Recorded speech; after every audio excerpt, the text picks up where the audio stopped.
So I say to you, Mayor Wu, may your daughter grow up to be a fierce leader like you. Thank you.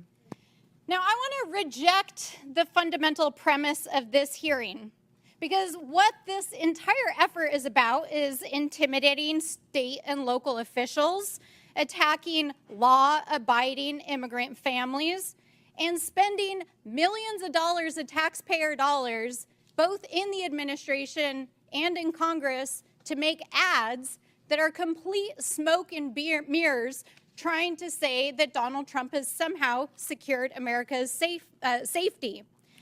What they are doing is not making America safer. In fact, it's a total and complete lie, because Donald Trump has failed to actually even secure the border.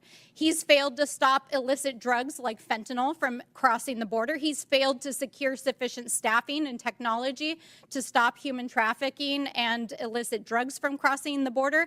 He's failed to support local law enforcement and behavioral health programs to address the issues that are affecting our communities. And he's failed to even execute on the most basic thing that he said he would do, which was to pass immigration reform when he got into office. Here we are, Donald Trump.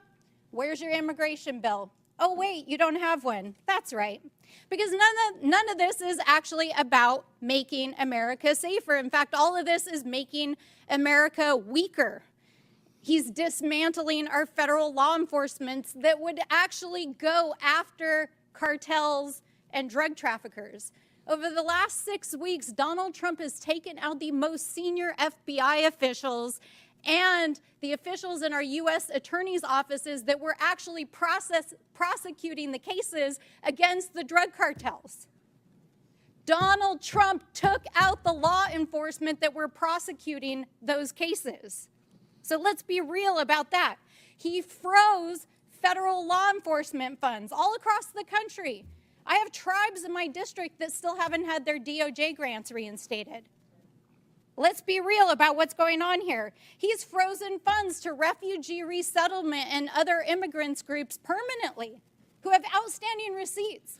There are refugees and asylees that had waited decades to get to this country from war-torn parts of the world, and they literally had their flights canceled the last 2 weeks, while Donald Trump is sitting in the Oval Office and offering millionaire oligarchs a free ride into America with his gold visa program.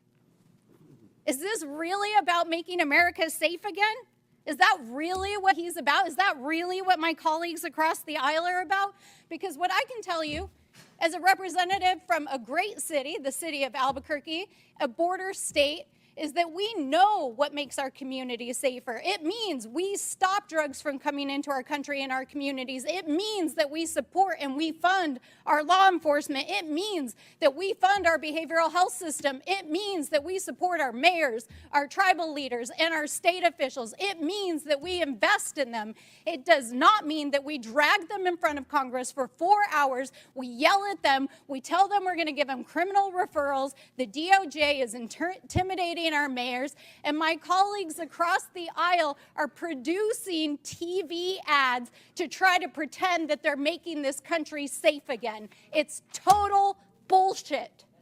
Absolute bullshit. They are not making America safer again, and what they are doing is terrorizing immigrant families. That is what they are doing. Parents who are afraid to send their kids to school, parents who are afraid that they won't come home again, kids who are afraid to leave their houses, refugees who have waited for years to come into this country. And our mayors are sitting here enduring this ridiculous hearing as they've been threatened in front of the American people. And so I will say, in the words of my sister in the front row who brought forward the words of one of our faith leaders just a few days ago on the House floor, I hope that my colleagues across the aisle, who I can tell, most of whom come from immigrant stock, will have the same mercy that our ancestors had shown to them by this country so that you could sit here and be a congressperson.